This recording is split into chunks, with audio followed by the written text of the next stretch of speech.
Viewer discretion is advised. You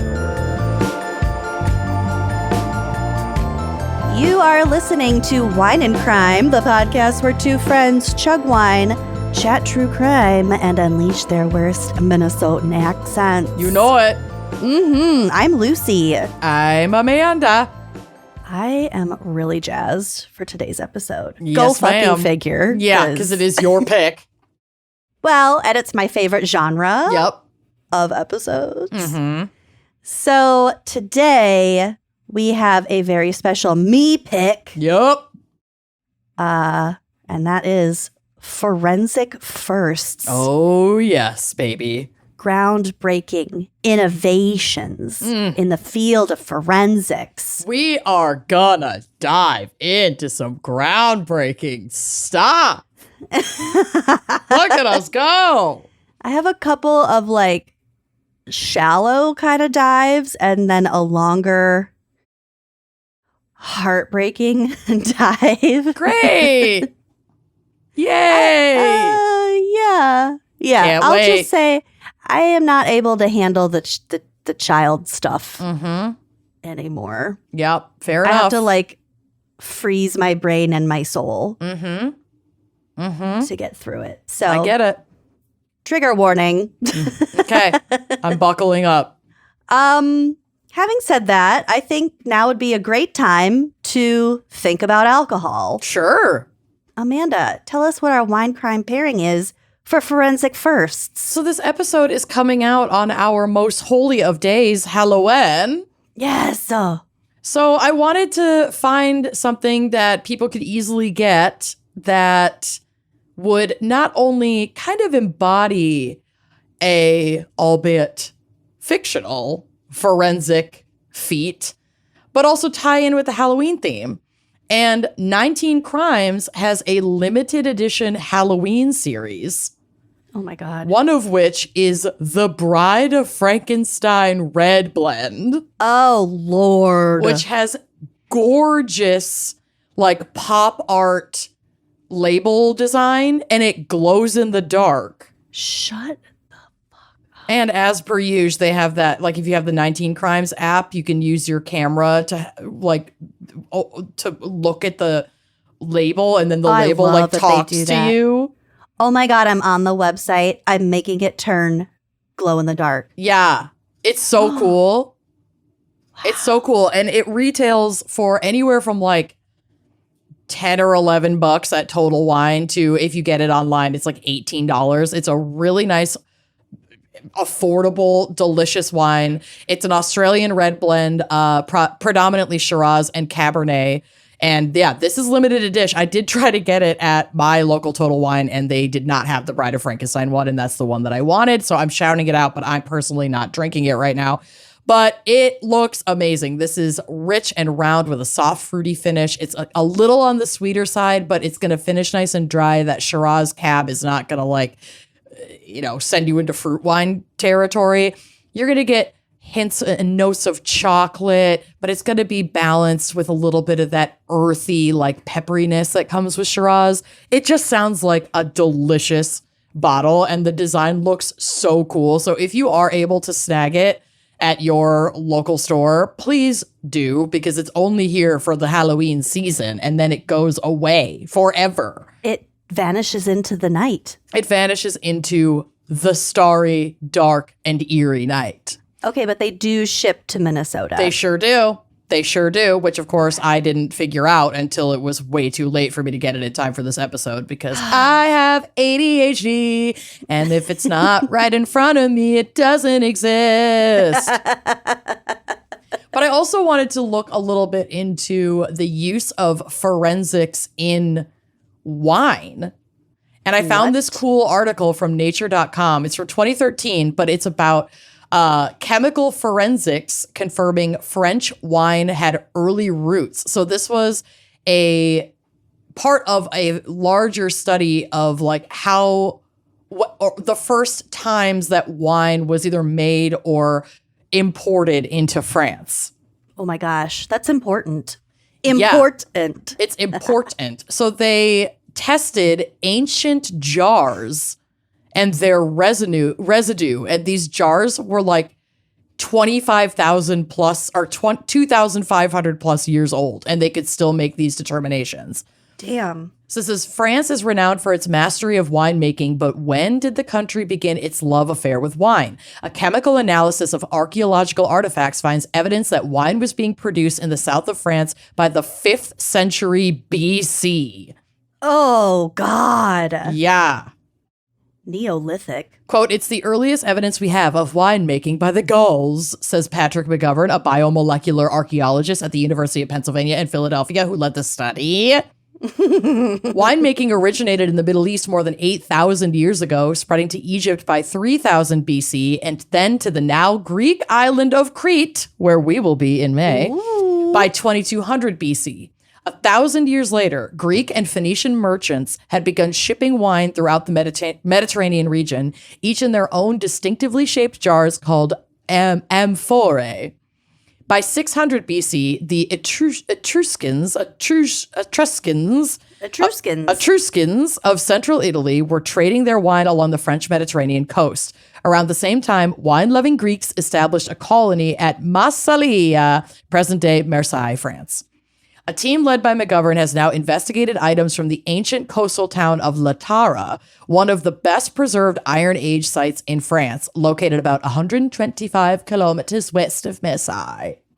Using a battery of chemical techniques, including mass spectrometry and infrared spectroscopy, the researchers analyzed residues inside Etruscan and Massaliote amphorae jars that had been retrieved from excavations in Latara's merchant quarters. The team found tartaric acid, which occurs in grapes, in all of the jars, strong evidence that they once contained wine. The analyses also revealed the characteristic fingerprints of pine resin, as well as herbs such as rosemary and basil, which may have served as flavorings or preservatives or added to give the wine medicinal properties. Oh, I love that. Hey, doesn't that sound good? A limestone platform dated about 425 to 400 BC also carried tartaric acid residues. Archaeologists had once thought it may have been used for pressing olives, but the platform looks remarkably similar to a grape press depicted in a contemporaneous piece of Greek pottery. So they were like, oh, they probably mashed grapes on this bad boy, and then they tested it, and sure enough, it's got the grape weird acid residue on it from 1 billion fucking years ago. Grape tartare. Grape tartare. Grape seeds and skins were also found scattered nearby. They must have I don't know how they fucking, the environment they were found in kept these things preserved. These natural things that would typically break down in any other environment. Quote, the combination of botanical and chemical evidence makes a pretty tight argument that wine was produced at Latara, says McGovern. There's been a lot of hypothesizing about shipping wine across the Mediterranean, he adds, but it's never been shown chemically. So it's just super cool. Like, they tracked this origination of wine production in the Middle East, and then when it started making its way to Greece, and then when it started making its way to France, and then they adopted some of these methods and started making it themselves. It's like, oh my God, how the science that helps us figure out when the fuck shit happened a bagrillion years ago is cuckoo bananas, and I'm not going to begin to have any understanding of spectrometry. But I thought that article was super cool and pertained to the topic today, so I thought I would share it. I'm going to add forensic spectrometry to our calendar. Spectrometry. Sure.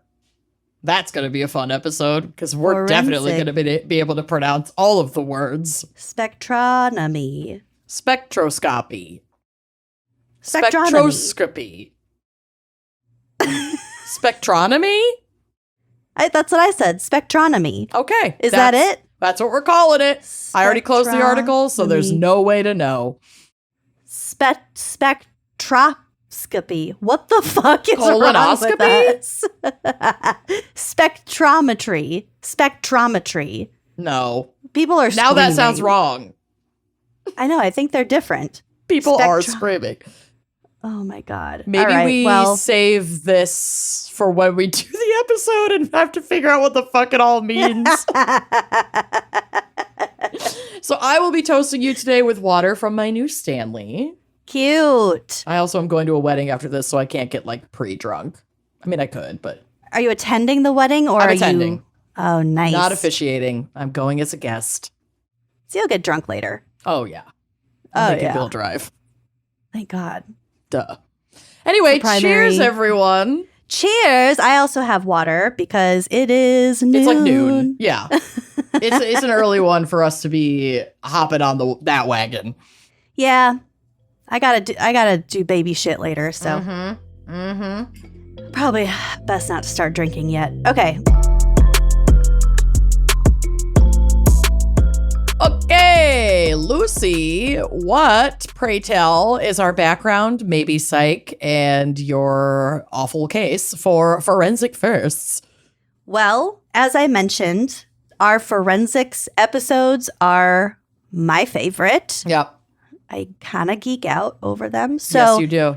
I do have a list of our other forensic episodes if you are interested. Mm-hmm. So remember Dr. Lee? Mm-hmm. Forensic odontology. That was way back in episode 27. No way. That's 100,000 BC. Yeah. That's old. That's longer ago than the Etruscans brought wine to the Mediterranean. Also, this is what I get for trying to drink water. I immediately spill it on myself. Two things I'm just not going to be able to keep up with.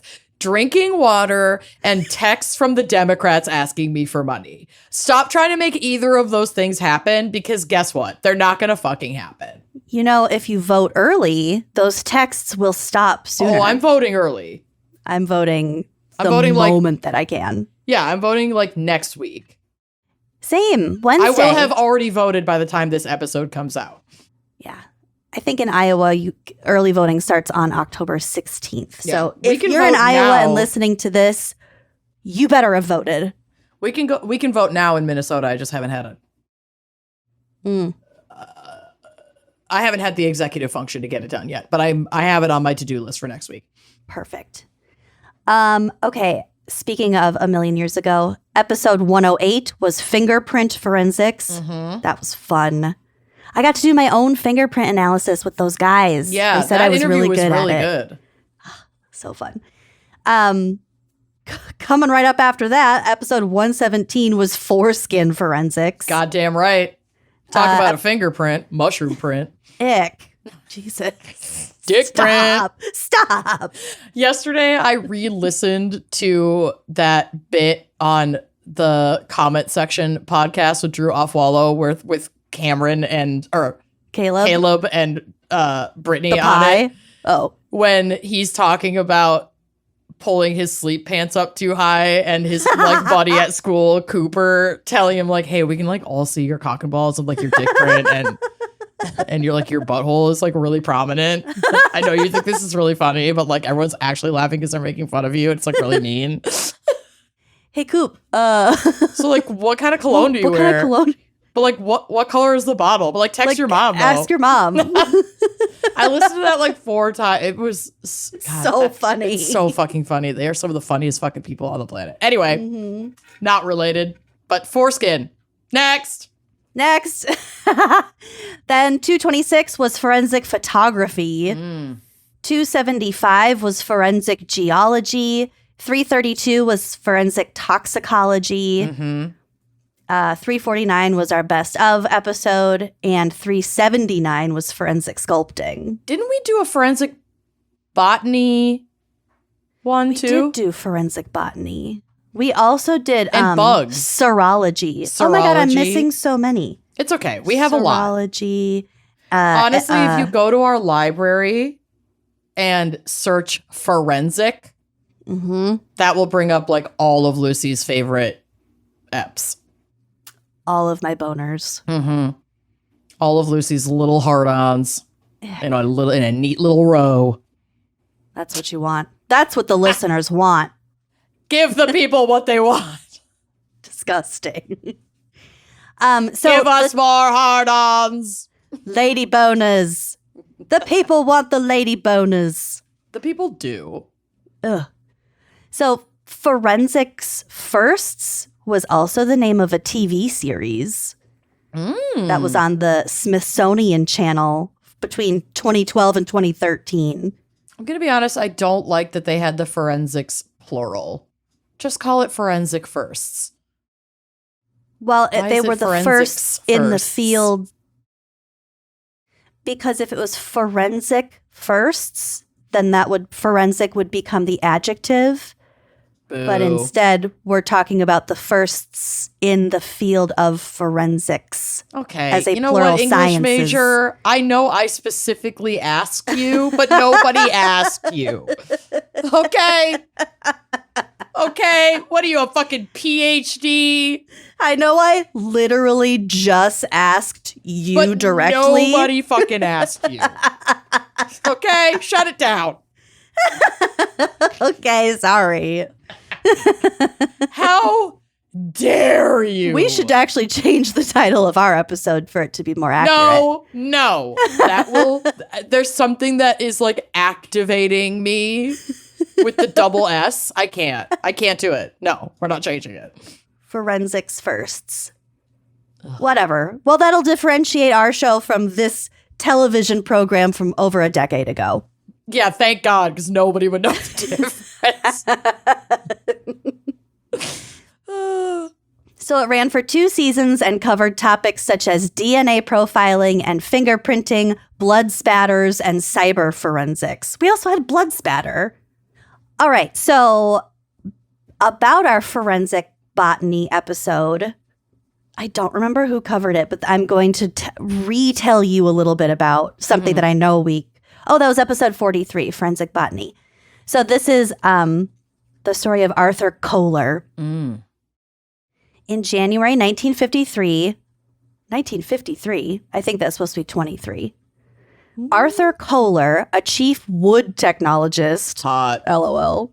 Talk about lady boners, am I right? Sick. Testified in the trial of Bruno Richard Hauptmann. Mars.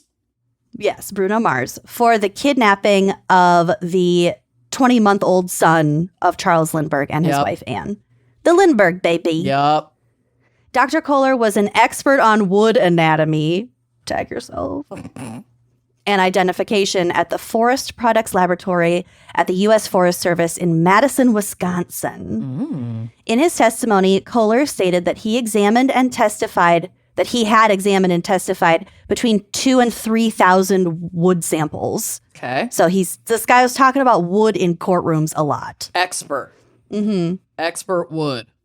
What was particularly unique about the testimony he gave was that it dealt with the structure of wood, specifically the wood of the ladder that the kidnapper used. So if you're unfamiliar, or if you forgot about the Lindbergh baby case, Charles Lindbergh was the airplane guy. He had a baby. I forgot the baby's name. I think wasn't it like Baby Egg? Yeah, it was something ridiculous. Egg. I think its name was Egg. Or they called it Egg. Yeah, its nickname, I think, was Egg, but I don't think its biblical name was Egg. Could have been Eggly. Hey, Siri. What was the Lindbergh baby's name? On March 1st, 1932, Charles Augustus Lindbergh Jr. Yeah, blah, blah, blah. I just want his name. Okay, I found this on the web for Bubba. I just want his Oh name. my God. Now it's giving me results for Bubba Grump Shrimp. I can't with What Siri. the fuck? Because I said, yeah, blah, blah, blah. Lindbergh baby name. Egg. Charles Augustus Lindbergh Jr. Oh, God, that was... They God called it Egg. damn it. AKA Egg. Egg K Egg. Lindbergh Okay, so this was in 1953. baby nickname. Because the kidnapping was in 1932. All right. Anyway, so the baby was sleeping in his room, I guess. The mother was in the bathtub. The nanny thought that the mother had the baby, and the mother assumed that the nanny had the baby, but really the baby was in its crib until someone came in and took the baby. But basically they found like the window open. They found this really grossly written ransom note. Yeah. With like weird symbols on it. It's the creepiest ransom. I know ransom notes are always creepy, but this is like the creepiest one. Particularly creepy. Yeah. And then the baby was gone. And then out in the yard, because the baby's room was on like the second floor, out in the yard, they found like pieces of a ladder. Mm-hmm. And it was like a homemade ladder because all ladders were homemade in 1932. Yeah. And they found the baby blanket too. Oh. And then like a little while later, they found the baby, baby egg. Okay, so they had pieces of the ladder, the wooden ladder. And according to some sources, this was the first case to have used forensic wood grain analysis to decide the whole case. Cool. At the time, using scientific expert witnesses was an uncommon and limited practice, and botanical evidence had very little precedent or standing in criminal courts. So presenting this type of evidence was highly unusual, and it wasn't immediately clear if that testimony was even going to be allowed. But it was so convincing. Kohler demonstrated for the jury that the hand plane marks, so like a plane meaning like a thing to chisel the wood down. Okay. It's like a sideways knife. Yep. So he demonstrated that these plane marks on the ladder matched the scoring marks that were made by the nicks and grooves of Hauptmann's personal plane. So he could see like, oh, there's a dent in it here and here. That lines up with the way that that the wood was shaved down in this area. It's like ballistics on this tool. Yeah. Cool. Exactly. His handsaw also left the same kerf as those on parts of the ladder, which I think is kind of it's the marks from the saw, the serrated teeth marks. And nails impressed with the letter P, like on the nail head, were found in both Hauptmann's toolkit and in the kidnapper's ladder. It's not looking good. Hauptmann, he was a carpenter by trade. He was a German immigrant. And his toolkit was missing a 3/4 inch chisel and was the identical make and pattern as one found at the crime scene that matched like a narrower one, like just a different sized one in his So set. it's like in a set. Yeah. Okay. And in a shocking twist, Kohler also matched the 16th rung of the ladder with a sawed-off floorboard in the attic of Hauptmann's apartment. So they could not only trace the tools used, but the materials used, or at least some of them. Yeah. The wood itself. Yep. Weird. Wood comparisons showed an exact match of the curvature, number, and width of the rings of the tree that the wood was cut from. Jesus Christ, the detail. Yeah. My curvature, executive function could fucking never. Isn't that so fucking cool? Yeah. I know we geeked out about this back in that episode also. But it's really fucking cool. It's really fucking cool. 4 square cut nail holes fit the nails taken from the floorboard when they were tested. The testimony was allowed, and the jurors found it compelling enough to return a guilty verdict against Hauptmann. He was executed by electric chair in 1936. It's a gnarly So way to go. I don't know what this date is. 1933 is the date. That's when the trial was. Got it. But there was like some doubt. Hauptmann professed his innocence. His wife professed his innocence. After his execution, she sued as many people as she could, up the ladder. But yeah, he's dead. Listen, So the is little evidence egg. is compelling, and yet another reason why we are not fans of the death penalty, because that he was tried and convicted under, albeit compelling, but new science and forensic technology. And there's always the possibility that we got it wrong. One of the things we learned at the Denver Crime Lab is that, this isn't like the forensic evidence is not the smoking gun that everybody in court wants you to make it wants to make it seem like it is. It can be really, really subjective. It can be. So analysis can vary among different experts, etc. Like, you never fucking know. Do I think that this is compelling? Yeah, I probably would have, if I were a juror in that case. It would have been hard for me not to come back with a guilty verdict. But that's why I'll never fucking, for a million reasons, but I'll never fucking feel right about putting people to death, because there's always more science to discover. Clearly fucking years in the future, and it's we not already worth know. it. We already know we've executed innocent people, Oh, absolutely. like for a fact. So Yes. Many times. What are we doing? Yeah, it's fucking barbaric. Ugh. Okay, so here's another little, a little history, a forensic taste. first, if you A little will. nibble. The first reported use of hair in a murder case in the U.S. was in 1855. According to an article from the Virginia Journal of Criminal Law, it was in a murder investigation in Sunflower County, Mississippi.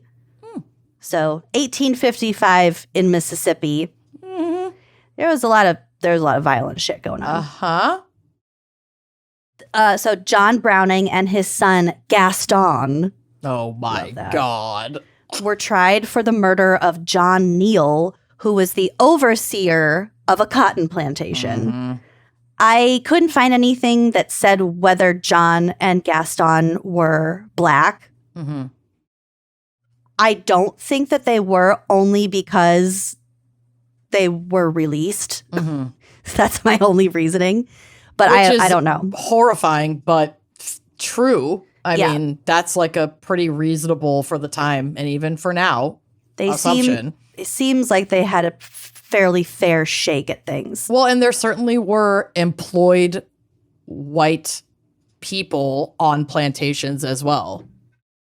So, they I may think have a lot worked of there. a lot of people probably wanted to murder cotton plantation overseers. So John Neal's neck had been dislocated and broken when they found his body. When searching the Brownings' home, investigators found a noose with blood and several hairs on it. Those hairs corresponded exactly in color and length to Neal's hair. However, a state Supreme Court justice found this evidence to be insufficient, and the Brownings were not convicted. Okay. So it wasn't anything like DNA, like cellular analysis. No, It's just but they were like, it's brown.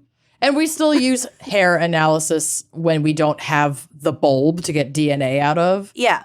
But that is often not compelling enough in court to get a conviction. Like, you don't this want, was just you like- wouldn't try a case on hair analysis similarities alone. Yeah. It would be worth it. Speaking of controversial methods, polygraphs are a tool in criminal investigations and legal proceedings. They aren't necessarily accurate, but they are employed frequently.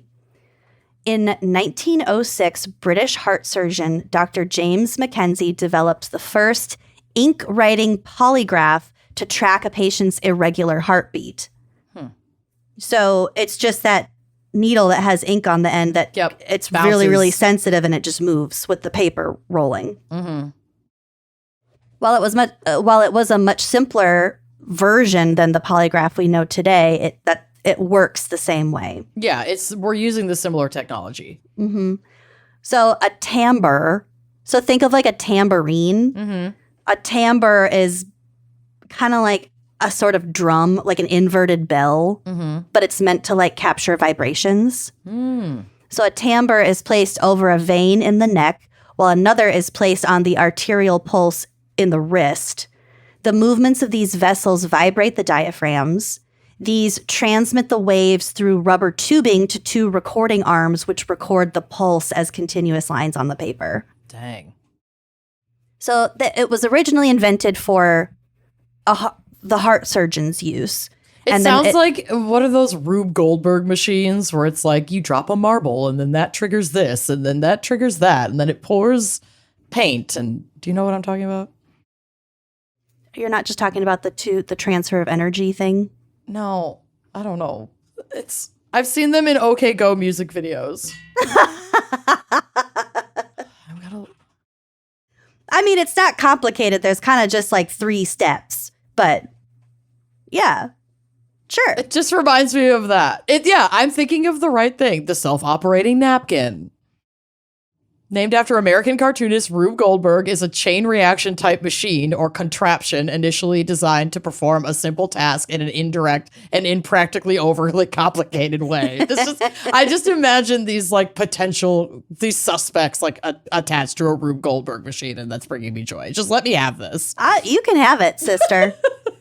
There's a guy I follow on Instagram. It's like David Machines or something. It's something machines, and he makes the dumbest fucking machine.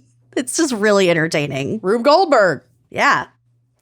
Okay, so it's first used for the heart monitor thing. Then it jumps over to being used in forensics. So in 1920, a Canadian named John Augustus Larson had just graduated from the University of California at Berkeley with a PhD in physiology, and boy, was he amped to go into the forensic sciences. He was particularly interested in modifying the blood pressure test to include measurements for pulse, respiration, and skin conductivity. Like sweating and shit?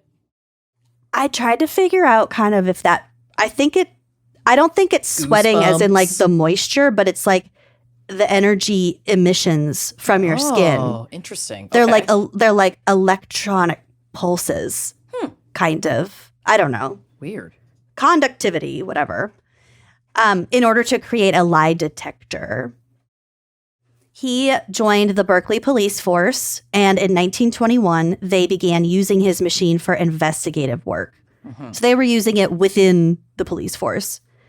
That summer, the San Francisco Call and Post, a newspaper, arranged for Larson to use his test on a guy named William Hightower, who was at that point in prison awaiting trial for the murder of a priest in San Francisco.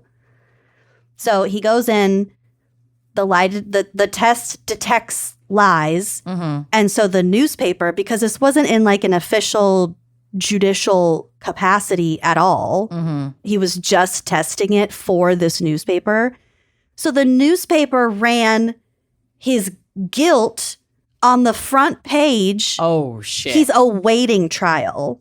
Ooh. So the headline reads, "Science indicates Hightower's guilt." Okay.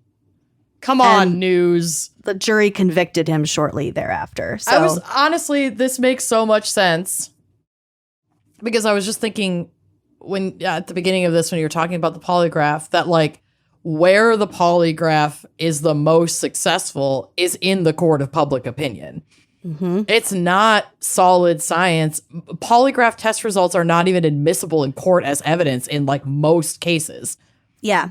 And yet why we're still fucking using it is beyond me in investigative practice. It's so silly. Yeah. Because the second that shit is leaked, like, you're toast. That just paints people's perception of you. Yeah.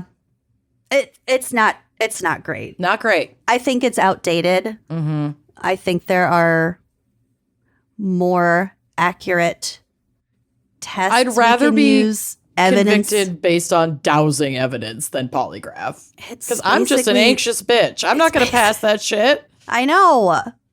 I think all the time about how I would pass a polygraph test. Never. No, Never. I'm too jumpy. No, I'm the gal who goes through TSA and suddenly is like, do I have a gun and a bunch of cocaine? Yeah. Even though I've never owned a gun and I haven't done coke in over a decade. Yeah.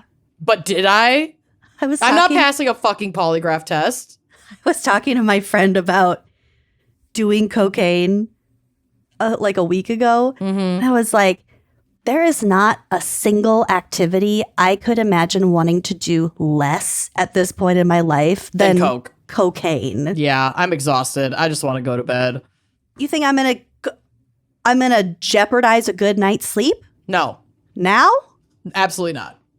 In this economy, fuck the no. trickle in the back of your throat, it tastes awful. It Yep. doesn't even last that long. Nope. It's not even that fun. Y'all, it's not worth it.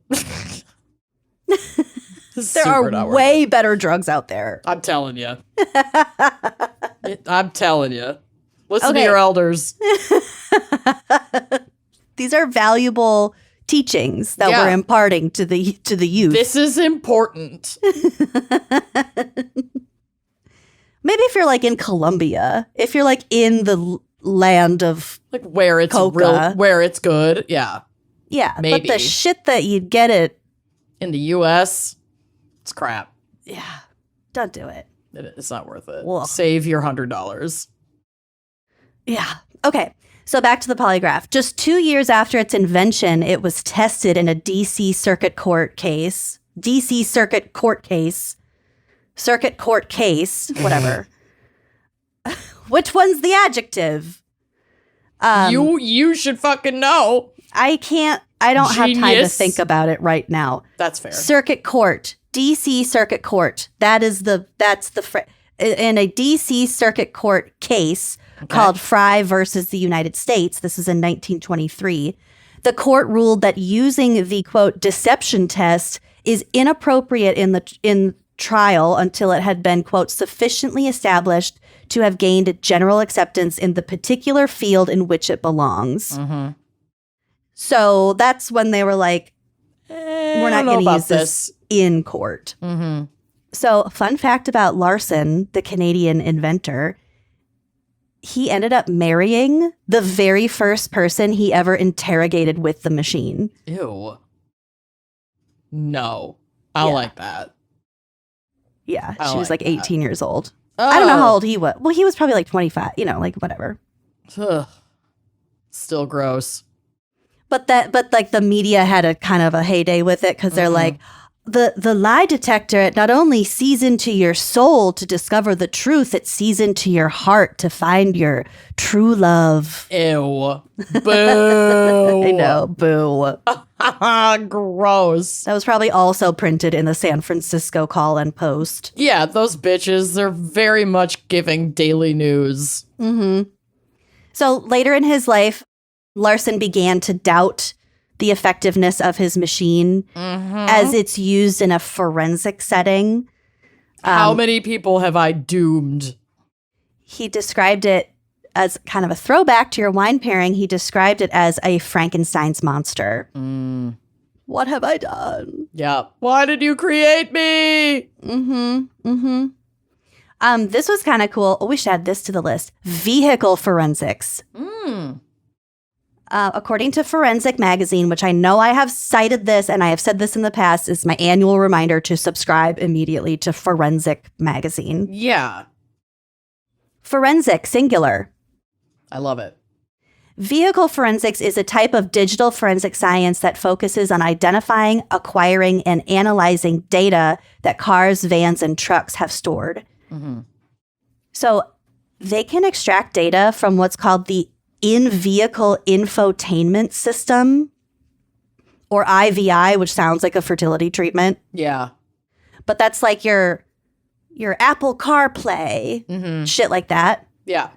So that includes not only just tracking GPS information, but also things like which doors opened at what times, which could verify whether someone was alone in a vehicle or not. Like, oh, well, your back passenger door closed at the same time as the driver door, so you were not by yourself. Yeah, and never reopened. Isn't that cool? Yeah, I mean, I'm glad for these kinds of reasons that we have access to that data.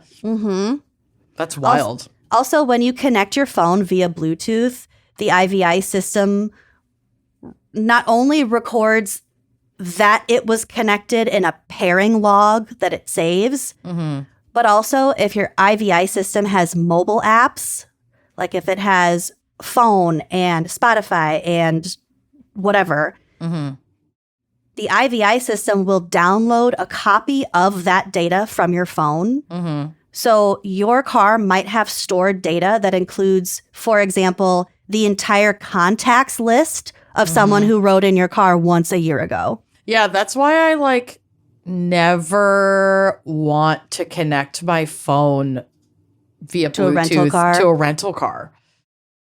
Mm-hmm. And anytime it prompts me to be like, do you want to sync your contacts? I always say no. Just in case. I hadn't thought about that before this. Mm-hmm. Because I'm it's very paranoid, convenient, bitch, so but I do think about that kind of shit. well, yeah, you had your identity stolen. Sure did. There's a system called the Automatic Number Plate Recognition System, ANPR, which is a technology that reads vehicle license plates to identify them. It was invented in 1976 in the UK by the Police Scientific Development Branch. So they invented the ANPR system to combat terrorism, honing the technology into working prototypes by 1979.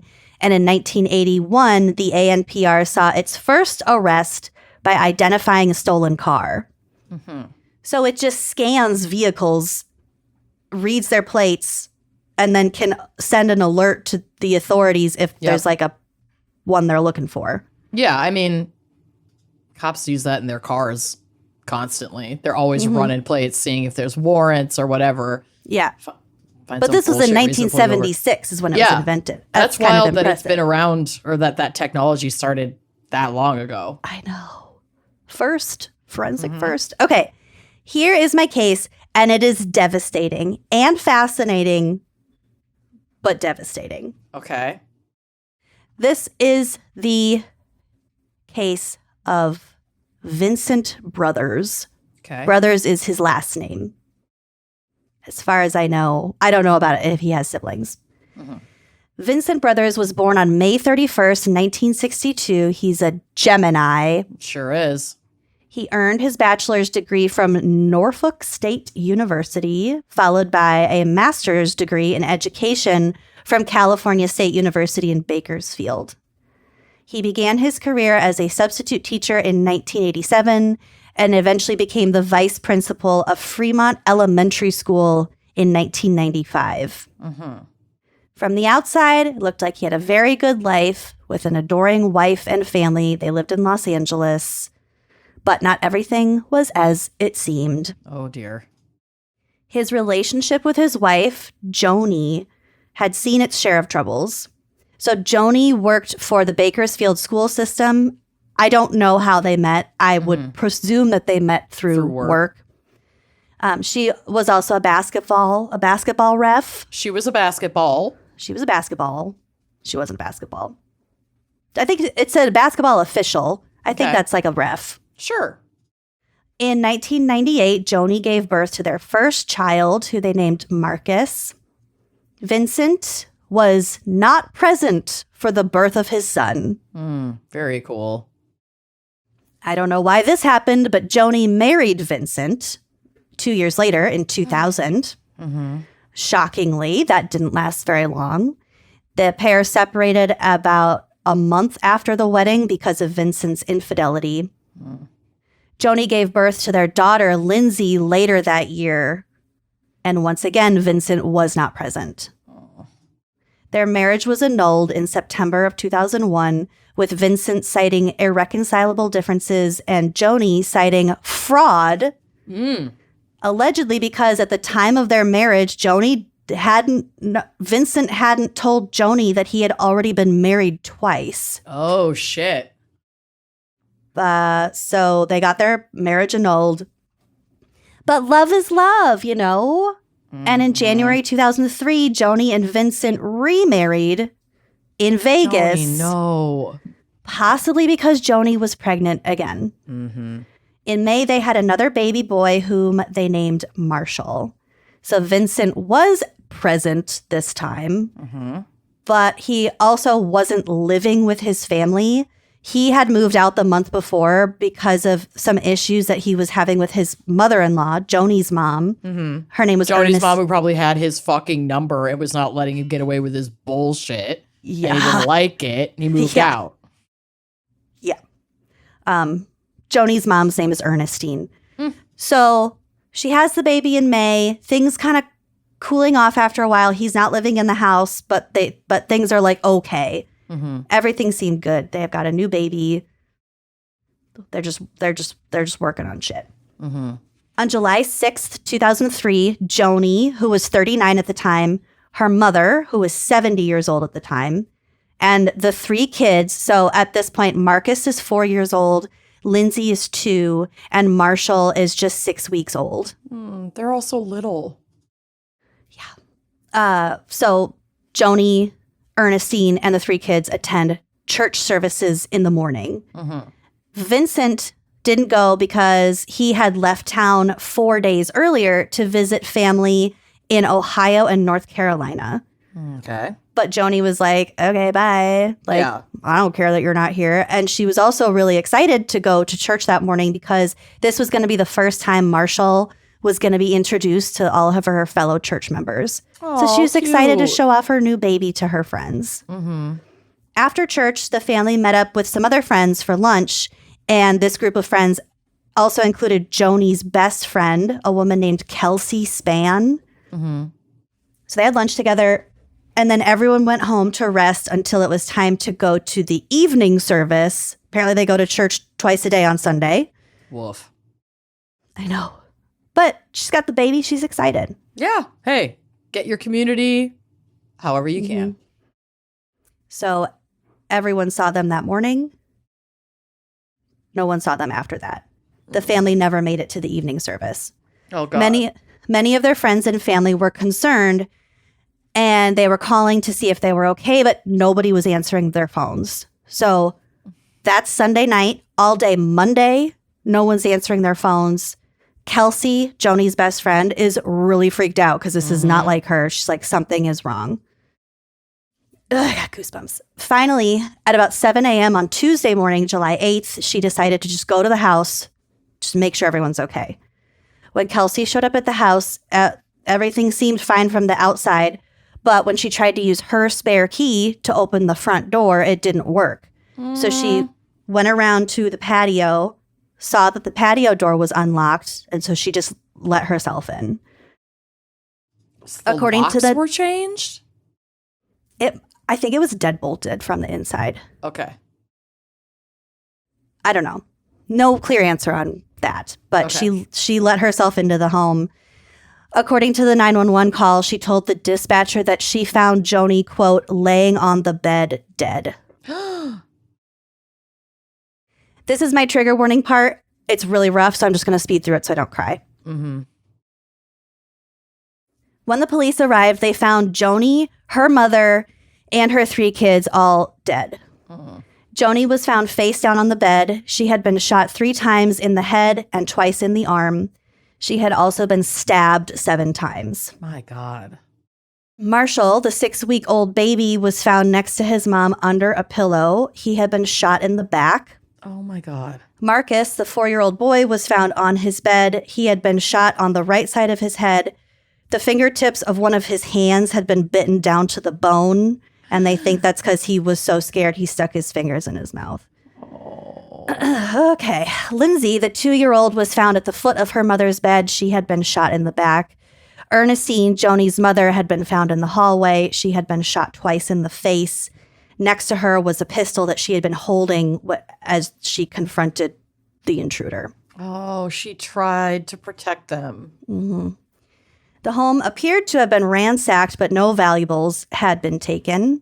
The cash, cards, TV set, and other valuables left behind made the police think that the crime scene might have been staged, because why are you going to tear apart a house, kill a whole family, and not take anything? Also, bitch, if you're going to stage a crime scene as a theft, steal some shit. Yeah. Like, arguably the most important step. Yeah. He thought he was really fucking smart. Yeah, this guy sounds like a fucking asshole. Almost immediately, because of course the suspicion fell on Vincent, he turned himself into... Obviously. He turned himself into authorities right away in North Carolina, but they let him go because they had a lack of evidence. They were just like, well, you are the estranged husband, but you are on the other side of the country, and we don't have any physical evidence tying you to the crime scene. So they had to just let him go. He returned to LA on July 11th. He did not attend their memorial service, but he did attend their funeral, which was like the next day on July 16th. Okay. Which doesn't say anything necessarily, because you could argue that he was completely traumatized, but also you're not at your kids' births. I don't know. He's just a piece of shit. Yeah. Although Vincent was the only suspect, the cops didn't have anything to arrest him for until finally, 9 months later, in April of 2004, he was arrested and charged with 5 counts of first-degree murder. The trial began on February 22nd, 2007, and he pled not guilty. So he claimed that he was in Ohio visiting his brother, whom he hadn't seen in 10 years. So his alibi is simple. I wasn't there. I was in Ohio. I couldn't have done it. Couldn't have done it. Sorry, wasn't even there. But this is what how the prosecution laid it out. And this is also why this took 9 fucking months to get the evidence to arrest this dude. So, according to the prosecution, Vincent was an admitted adulterer who used murder as a means of ridding himself of the financial burden that his family placed on him. They claimed that he flew to Ohio on July 2nd, 2003, to visit his brother and establish an alibi. When he landed in Ohio, he rented a Dodge Neon from Rent-A-Car. Yuck. Which he said, this is how... The timeline's a little bit weird, but this is what I think happened. He said he rented that car to drive from Ohio to North Carolina. He's like, yes, I did rent a car. I rented it for my drive. My 1,000-mile drive or whatever. The cops obtained the rental car and alleged that the records proved that while the car was in his possession, Vincent had put more than 5,400 miles on the car. That meant that the rental car must have passed through states west of Colorado, because the U.S. is only so big. Yeah. Consistent with the idea that he had driven west on either Interstate 70 or 40. Distance-wise, that would have tracked. This would also explain the 4,500 or so unaccounted for miles on the odometer. So it's like, you didn't just drive from Ohio to North Carolina. No. You drove 4 times that far. California. Yeah. To kill your entire family. You bitch. To prove their theory, this is the only reason I wanted to cover this, because it's so sad, but this is so cool. To prove their theory, the prosecution turned to forensic entomology, which is the study of insects and arthropods in criminal investigations. Oh my God. You have talked about this case to me. I know what you're going to say. That's why I wanted to do forensic first, because of this case that I saw in Forensic Files, and I was like, that's the coolest fucking thing. And y'all the do most not understand. murder. This bitch has been going off to me privately about this case for a year and a half. It's been on the calendar for a while. I'm so happy for you right now. It's all clicking. Okay. I know. Okay. I can't wait. They reasoned that if Vincent had never left Ohio, there wouldn't be any insects on the car or parts of the car from outside of the region of Ohio. Yes, bitch. Get him. Get him. They knew the rental car's history and that prior drivers had never left the state of Ohio with this vehicle. So if any insects from west of the Rockies were found, they knew from him that it would discredit his alibi. I have goosebumps. Fuck yeah. Two FBI agents and a Bakersfield detective hauled the radiator and the air filter from the car, both of which were covered in bugs, Yup. into UC Davis's Bohart Museum of Entomology, with the intention of the museum director, a professor named Lynn Kimsey, professor of entomology. They wanted her to identify the insects and their geographical home. So they wanted them to look at all those bugs and be like, okay, where on the map? Live? Yeah. Show us on the doll where the bug lives. Oh my God, this is so cool. Kimsey, who was only one of 127 witnesses called to testify in this case. Damn, that's a lot of witnesses. Mm-hmm. And her testimony was 5 hours long. Damn, she put in work. Shh. This bug bitch is a badass. I love her. Yeah. So she told the court that several insect species picked from the car parts are only found in the west of the Rockies, and one was abundant in California. Those insects included a large grasshopper. Didn't say what kind of grasshopper. I don't think large grasshopper is like that specific, but okay. Yeah, was it huskers? Remember we talked about the plague of grasshoppers in the Rocky grasshoppers? Yes. So that I think that's what they're referring to. Because those are only on the Great Plains, which does not include Ohio or North Carolina. Okay, so large grasshopper, a paper wasp, and 2 true bugs. Ooh. So a true bug is like the kind of bug that has a hypodermic-like mouth part. It's a needle-like mouth part that allows them to extract subsurface fluids from plants and animals. So a mosquito would be a true bug. Yep. The grasshopper is found in the Great Plains and the eastern slope of the Rockies. The paper wasp's territory is west of the 100th meridian, with California as its center of abundance. Oh, shit. Kimsey said that the 2 true bugs they found are also only in the west. So extracting the bugs from the car parts took Kimsey and senior museum scientist Steve Hayden about 7 or 8 hours, which I would have guessed would have taken more time than that. Yeah, because you're really looking for all the little parts that you can get so you can identify the bug, and they're all smushed up and like fucked up by your car. And I think for the grasshopper, they only found one of the legs. It wasn't the whole grasshopper. It was enough. That's so cool. So because they didn't find any butterflies, painted ladies, or sulfur butterflies, to them, that meant that the car had not been driven during the day at all. It was only driven at night. Oh. Yeah. Oh. So it's not only the location, but it's the activity of the insects on the road. Bug Bitch is dropping so much info from a bug Bitch leg. The fucking receipts. Timeline. Receipts, text messages. timelines, screenshots, bug Grasshopper. legs, paper wasps, Painted ladies. lack thereof. Lack thereof. It's not just about what's here. It's about what isn't fucking here. So she also stated that the insects found were consistent specifically with 2 major routes to get to California from the east. So Shut it wasn't up. So she it wasn't could even map- east. It wasn't even east to west. It was north and south. So she could like basically determine what like main road he took. Correct. Either Interstate 40 or Interstate 70. Holy shit. So her 5-hour testimony, which included a PowerPoint. Of course it did.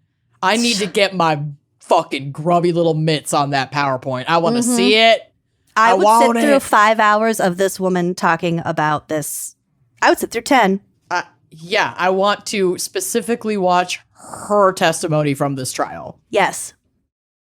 Absolutely. Somebody get at us. Somebody get at us. Somebody come get us.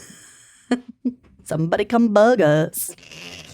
So her testimony showed the distribution of the insects on a map of the U.S.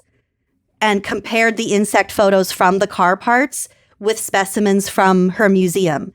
So, like I said about the grasshopper leg, they only had the leg, so she was able to compare the size, coloration, and markings to a specimen that they had at the museum to identify what it was. Wow. She said that the grasshopper's hind leg helped her identify the species, and that the size of the large red leg that had black markings indicated that the grasshopper in total was about 2 inches long. Oh, that's a big boy. Yeah. When she was done testifying, the defense called 4 entomologists to counter her defense. And the defense tried to say that these insects are easily distributed. Like, they're bugs. They fly. Mm-hmm. They're not only in one area. That's not fucking true. Mm-hmm. And it's one of the crazy things about the United States that I think a lot of people abroad don't quite understand the concept of, is just how huge this country is and all of the different ecosystems in this country that are so vastly different. Like, the kind of bugs that are in the fucking Florida Everglades are not the same bugs that are in fucking Sedona, Arizona. Mm-hmm. Like, they can't survive there. Mm-hmm. So I don't know what the fuck these other bug fucks are talking about. Well, the process after they testified to try to counteract badass bug bitch, the prosecutor was like, they are obviously unqualified for this. Yeah. So you're out of your depth. Where's your 5-hour PowerPoint? Yeah. Bitch. The prosecutor was like, ignore that. They Yeah. don't know what they're talking about. And obviously Kimsey does. Yeah. On May 15th, 2007, Vincent was found guilty on all 5 counts of murder and sentenced to death. He has not been put to death as of yet, because here is the latest update. Vincent has appealed his death penalty conviction to the California Supreme Court, and the case has been postponed several times over the years. In June of 2024, so just a couple months ago, the appellate court decertified the court transcript. What does that even mean? It somehow, it probably is just one of those things that's like a strategy to delay, because all this is doing is delay. Right. But they must have found some little problem with the transcript, that some rule, someplace says you have to, you can't move forward with anything pertaining to this case until this gets fixed.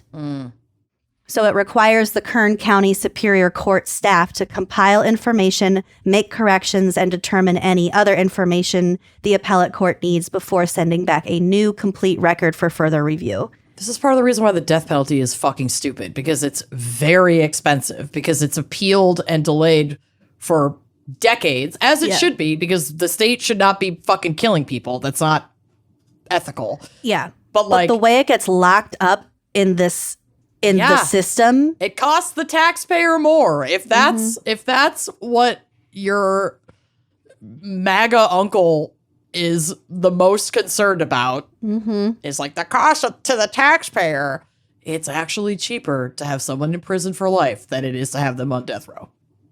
And you know what else would be cheaper? Not locking up low-level, nonviolent... Yeah, that'd be fucking nice. Weed offenders. Yeah. Y'all. Anyway, so I have some pictures of those sweet little kids. Oh. But yeah, Vincent is never getting out of prison. And that grasshopper saved the day.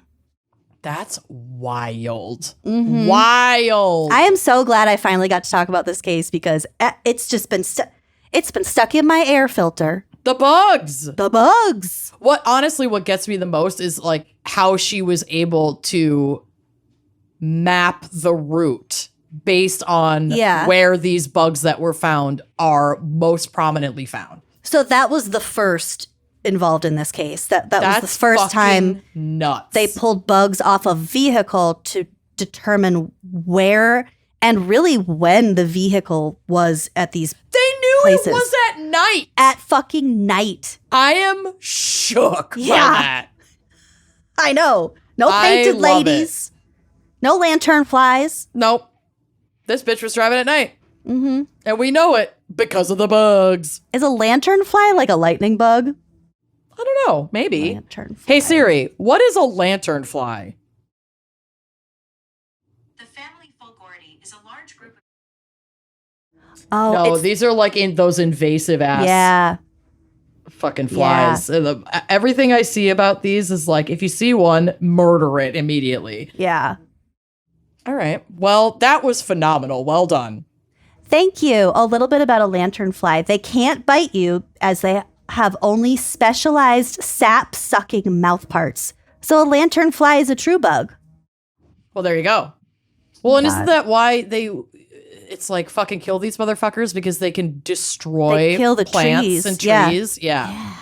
Ooh. Oh, God. Bugs are nuts. Bugs are nuts. They're Dr. aliens. Kinsey is nuts. Bugs are aliens. Like I wish I had the bug level autism because there's so many fucking cool things about bugs. Yeah. I only have like the Bravo Celebrity level autism and only in like very specific circumstances. Franchises.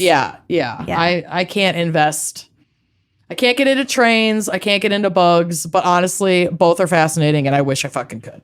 Well, every time I learn a new bug fact, I'll be sure to share it with you. Hashtag bug facts. So that we could let's both learn. Fuck yeah. I love this. You're such a good friend.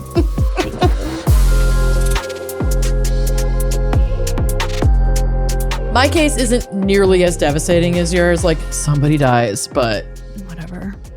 no kids. Happened a long fucking time ago. 4 children died in my segment. Yeah, you win this round. 4 children and a priest. Yeah, God damn it. that's like the worst joke ever written. 4 children and a priest walk into a bug. Anyway, And get murdered. they get murdered. Savagely murdered. Punchline. Done. No, I'm talking about James Marsh today. A British chemist born in 1794, he died in 1846, who made a significant contribution to forensic forensic silence, Criminal silence. particularly in the detection of arsenic poisoning. Ooh. And you'll know. Almonds.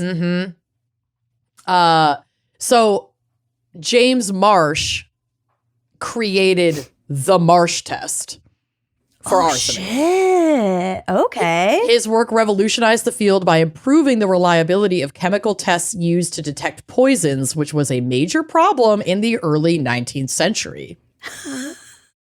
You don't say. Yeah, I guess. Well, arsenic was like super legal and super accessible. It was in a ton of stuff. And people were intentionally using it to kill other people. Yup, and like we'll get to it, but like everybody fucking had cholera. Don't you Like- get cholera from poopy water? Cholera gives you poopy water. Oh. You basically like die of diarrhea, vomiting, and Dehydration. dehydration, and it's like those symptoms are almost exactly the same as arsenic poisoning. Oh my God, I love where this is going. Yeah. So James Marsh was born in 1794 in Kent, England, and you know what that means. Oh, thank God. So much geography lately. You've been doing a lot of heavy geography lifting. I have. I am a true hero. Mm-hmm. Kent lies north of Ewhurst Green.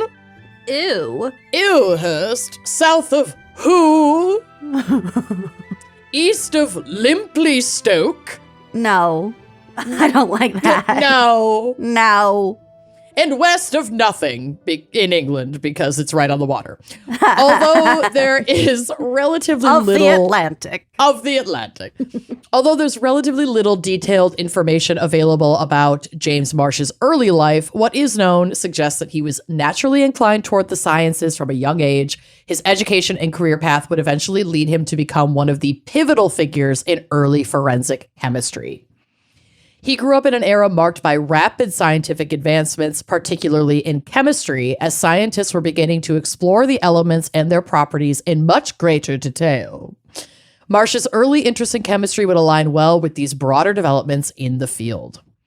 Marsh received his education in chemistry and went on to work under the renowned British scientist Sir Humphrey Davy. Ah, the one and only. The one and only Humphrey Davy. Humphrey Davy. Fred David. That's like my new vocal stim. That and Danielle. Danielle.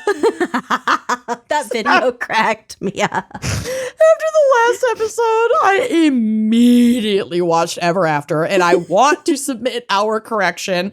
It is Da Vinci, not Michelangelo. We got it wrong. Please stop emailing us. Please stop. They are dramatically they're both Teenage Mutant Ninja Turtles. Yes, they're contemporaries. Wait, Da Vinci was not. No, I know.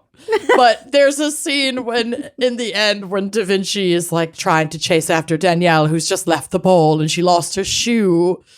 And he's just standing on the set. He's like, Danielle?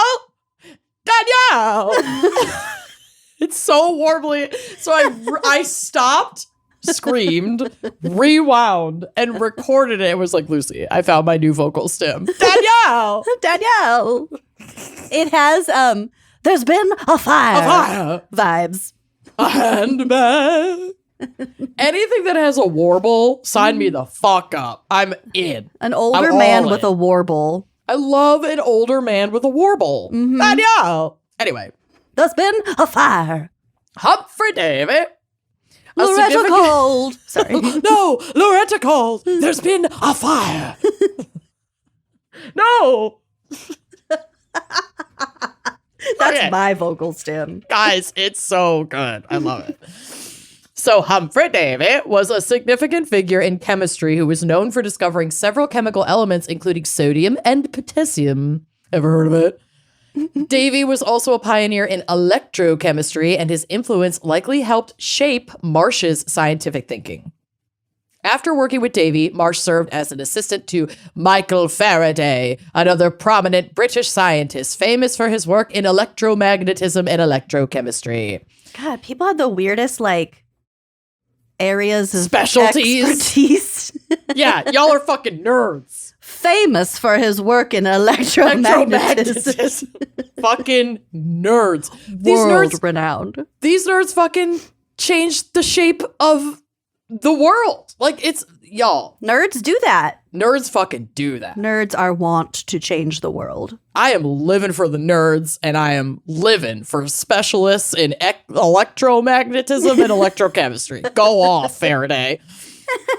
So he's one of the greatest experimental scientists of the 19th century, and his mentorship and Marsh's exposure to his experiments would have also provided Marsh with a solid foundation in experimental methods and analytical thinking. All of these mentorships and people under which he learned helped him to develop specifically the Marsh test, basically. Okay. In the early part of his career, Marsh worked as a chemist at the Royal Arsenal in Woolwich, London. The Royal Arsenal was a key military and research facility where Marsh's responsibilities likely involved working on chemistry projects such as explosives, metallurgy, and materials used in munitions. So he worked with a lot of metals, etc., and fucking chemistry. He probably loves cocaine. Probably. Marsh's transition into forensic science was largely driven by the growing need to develop reliable methods for detecting poisons, specifically arsenic. In the 19th century, arsenic was a widely available substance used in various products such as rat poison and pesticides, and its frequent use in criminal poisonings made it a significant concern. His interest in poison detection began around the 1830s when he was called to testify in a murder trial involving arsenic poisoning, which we will get to. The inadequacy of the chemical tests available at this time. Well, okay, so we won't get to this specific case, but he was called to help with this case. They were trying to determine if arsenic was in the deceased person, was present. And the testing capacity that they had to that point was utter shite. It was so bad. We'll kind of get to what one of these tests was, but basically the inadequacy of the chemical tests available at the time, which failed to convincingly demonstrate the presence of arsenic in a victim's body, pushed Marsh to find a more reliable method. This culminated in his development of the Marsh test in 1836, a landmark moment in forensic science.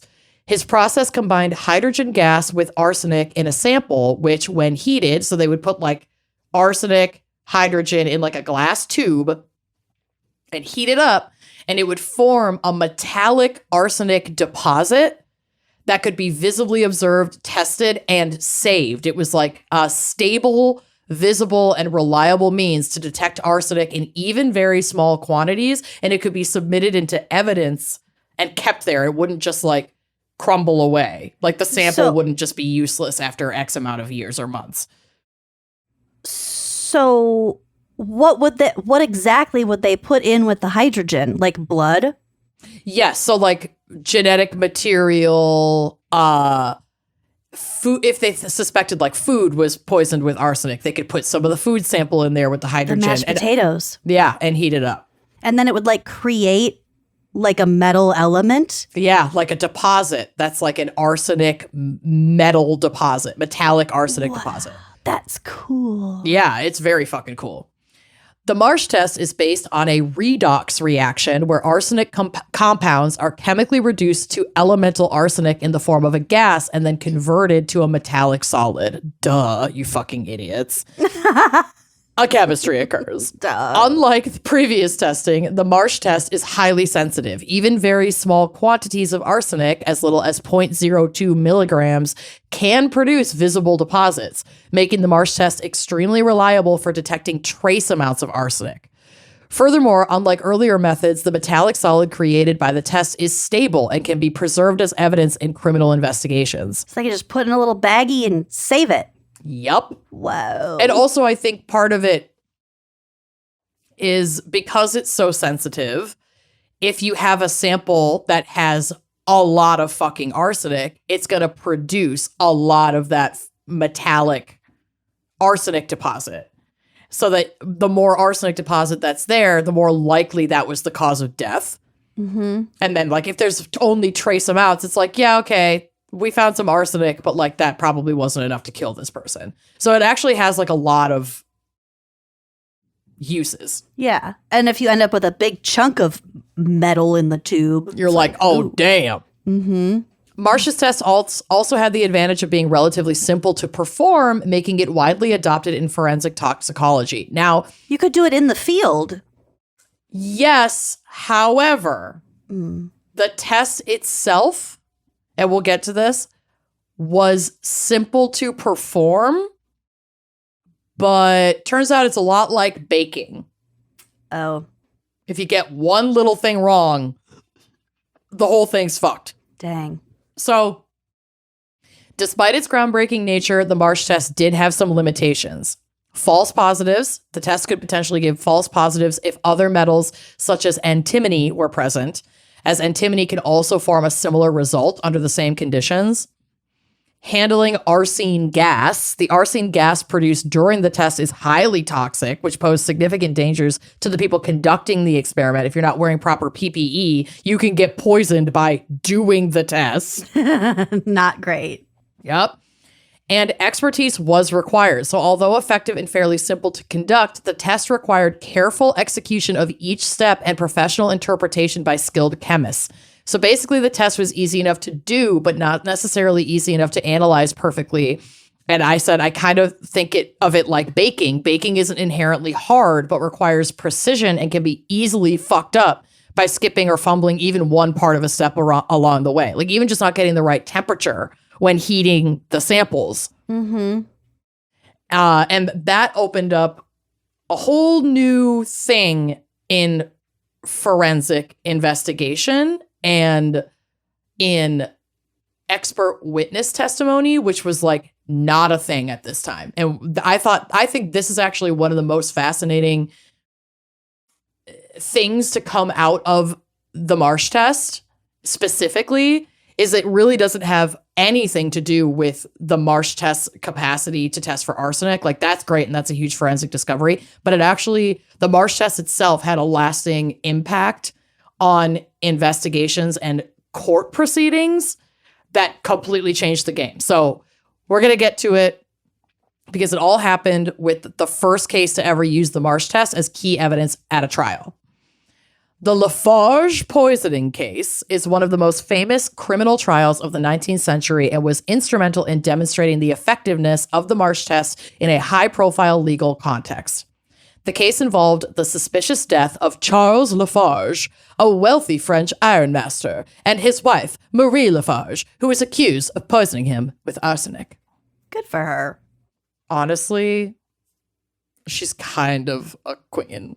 Like, I couldn't help but be like, I get it. In 1839, Marie Capelle Lafarge married Charles Lafarge, Charles in charge, in a union that was quickly characterized by disappointment and unhappiness. Marie, who came from a noble but financially struggling family, had hoped for a comfortable life marrying Charles, but was disillusioned when she discovered that Charles was not as wealthy as he had claimed. Fraud. Boo. Fraud. He was the owner of a failing foundry in Glandier, a rural part of France, and their relationship deteriorated quickly. She wanted to get her bag, and he failed to deliver. Yeah, disappointment. Yup. Not long into the marriage, like maybe a year, while Charles was on a business trip in Paris, likely to like whatever this rural factory was, Marie wrote to him passionate love letters and sent her picture, as well as a Christmas cake in the spirit of the season. Oh. He ate a piece of it and suddenly became violently ill. As cholera-like symptoms were common in those days, he did not think about consulting with a physician, but threw the cake away, thinking that it had become spoiled in transit. When he returned home, he still felt ill. But his doting wife, Marie, was ready to care for him. She put him to bed and fed him venison and truffles. Oh. Which, like... Poor dear, let's get you to bed. Honestly, you feed me venison and truffles, and whether they're poisoned or not, I'm probably going to get cholera-like symptoms. That's a one-way ticket to diarrhea town. Yeah.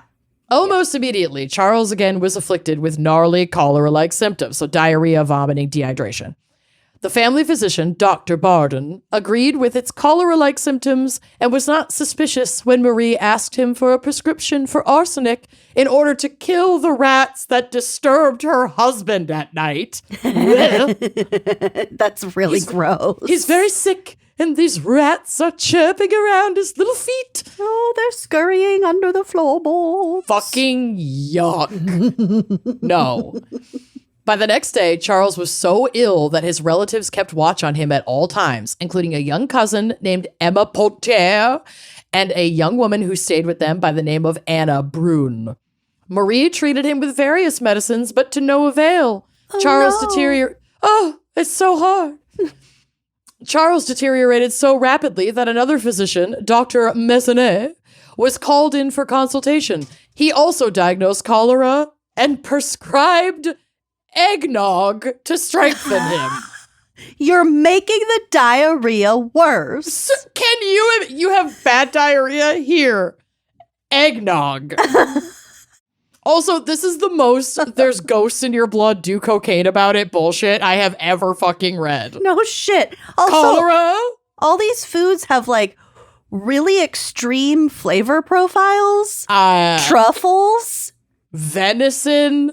Eggnog. Bitch, yuck.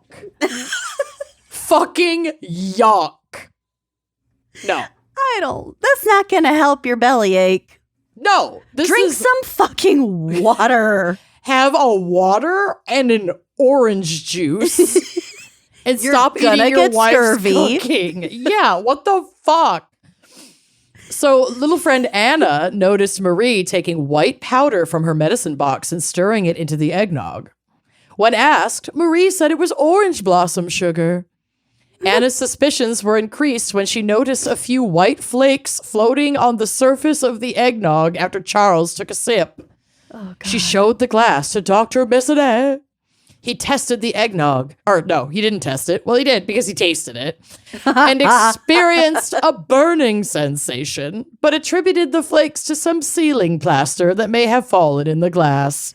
These people have bigger problems. Yeah. The rats, the plaster. It's a lot. It's a lot. Country doctors prescribing eggnog. Oh, we'll get to the country doctors. Have we not already? There's more about the country doctors. Oh, God. Anna was not convinced. She put the rest of the eggnog in a cupboard and kept a close eye on Marie. She witnessed Marie stir more white powder into some soup for Charles. And again, Charles felt violently ill after a few sips. Anna took the cup of soup away and mustered the courage to tell Charles's relatives of her suspicions. But it was too late. Ooh. His condition worsened rapidly, and after several days of agonizing illness, he died in January of 1840. Marie Lafarge was immediately suspected of poisoning him with arsenic because his fam and homie Anna were ratting Marie the fuck out. This quote You're not even being like that sly about it. You are not being subtle at all. There's chunks of arsenic in the eggnog. Enough that it looks like plaster. The family doctor is a fucking idiot, so he didn't flag this, but we know what the fuck is going on. This quote from Atlas Obscura absolutely set me. They said, quote, "When she found out he was in fact a boorish clod with a run-down chateau, rough sexual habits, and substantial debt, she got to putting arsenic in his food." I love the editorializing. Y'all are killing it.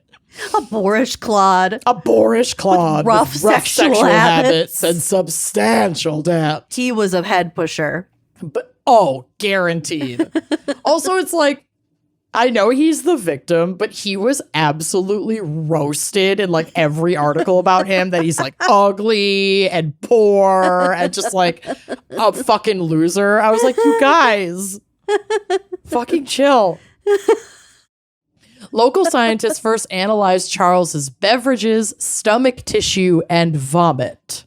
And while they claimed to have found arsenic, their glassware broke during testing, which wasn't a good look.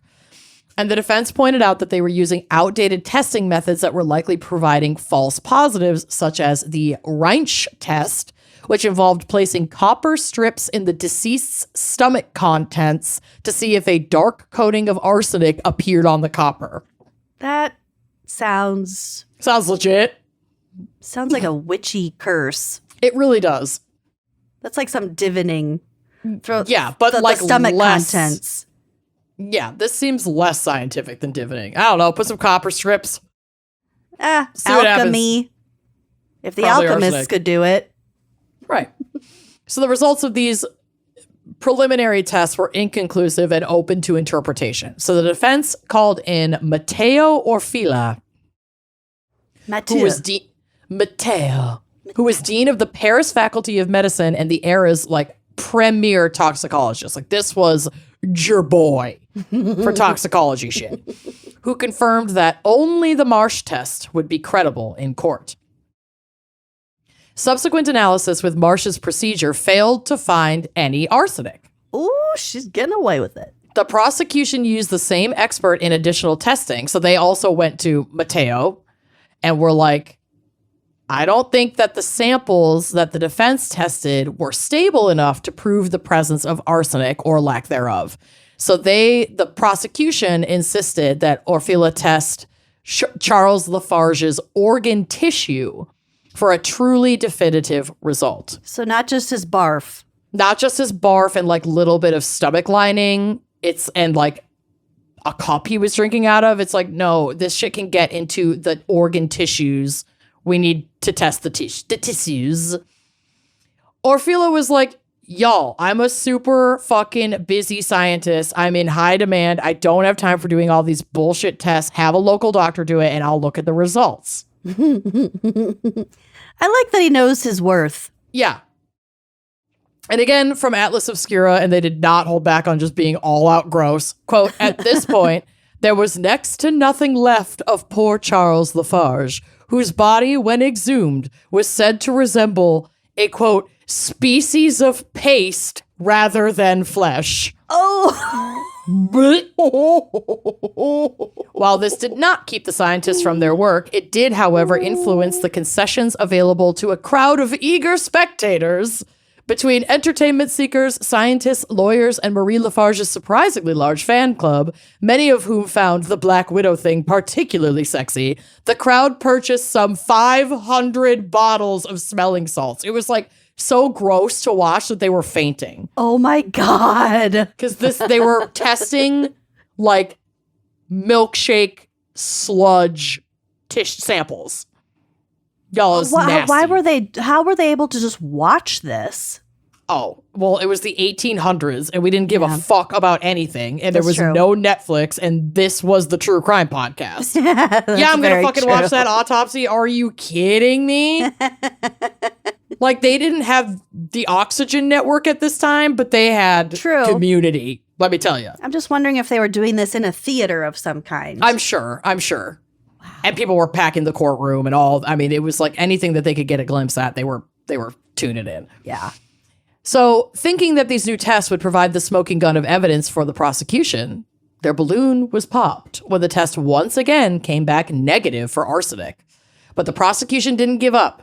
They were aware that the test could be finicky and had to be conducted just right to get the clearest and most confident results. I just need 11,000 votes. Seriously. And then you'll never have to vote again. Oh, God. I can't. So they went back to Orfila and were like, bro, you have to fucking do this. Whatever jagweed doctor did this test fucked it up and we need an expert. And he was like, fine, I'll fucking do it. So they prepared the sample. They had stomach contents as well as other tissues from Charles Lafarge's body, and they were treated with sulfuric acid and zinc to generate hydrogen gas. And then came the formation of arsine gas. If arsenic was present in the samples, it would have reacted with the hydrogen gas to form arsine gas as outlined in the Marsh test. And then detection. The arsine gas was passed through a heated glass tube where it decomposed into metallic arsenic, leaving a visible deposit on the cooler parts of the tube. This metallic arsenic deposit was conclusive proof of the presence of arsenic in Charles's body. Wow. Boom. Third time's a charm. Quote, he handily detected arsenic in a milkshake-like preparation of organ mash. I love this. Atlas Obscura went the fuck off. That's why I quoted it so much. I'm like, y'all are nasty. And Marie Lafarge was convicted and sentenced to hard labor and life in prison. Public opinion remained divided, with many believing that she had been wrongly convicted or framed, but the scientific evidence provided by the Marsh test played a crucial role in swaying the court. Now, this is where we're going to kind of get back to those bumfuck doctors. This was super significant in the expansion of forensic science and the use of expert witnesses and analyses in court. Up until that point, you really just took the local doctor or like coroner's word for it. Mm-hmm. But the introduction of this new test, which was arguably simple to perform, but really required the skill and expertise of scientists to do it correctly, changed the way that these investigations were performed entirely, and like changed the way that prosecutors and defense attorneys would seek out expert witness testimony. We're not just going to bring in Dr. Douche who fucking prescribed eggnog for someone's cholera and have that guy be the guy. No, we're getting the fucking best goddamn scientist who's going to do the test exactly the way it needs to be done to make sure the results are conclusive and correct. Wow. And like that changed the fucking game.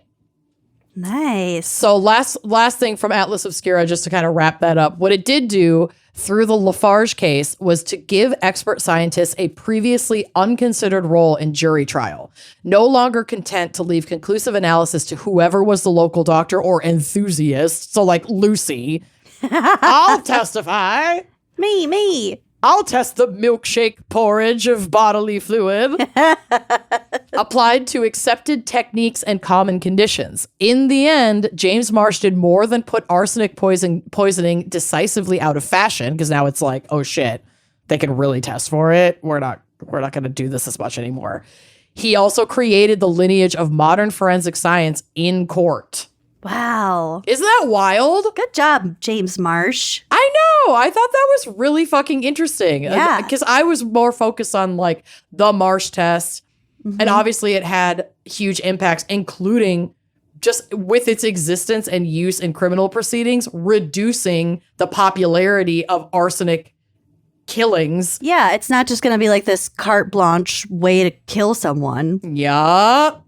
Yeah. Yup. But yeah, it basically, we like wouldn't have expert witness testimony in a forensic sense the way that we have today if it hadn't been for the bumbling execution of the Marsh test in this case as they were like learning how to use it and realizing like, oh, we can't just let anybody test this shit, like do these experiments, and then also we can't just let anybody testify. Yeah. Because clearly this stuff is a Expertise. higher level skill. Expertise is valuable. Oh shit. Who would have thought?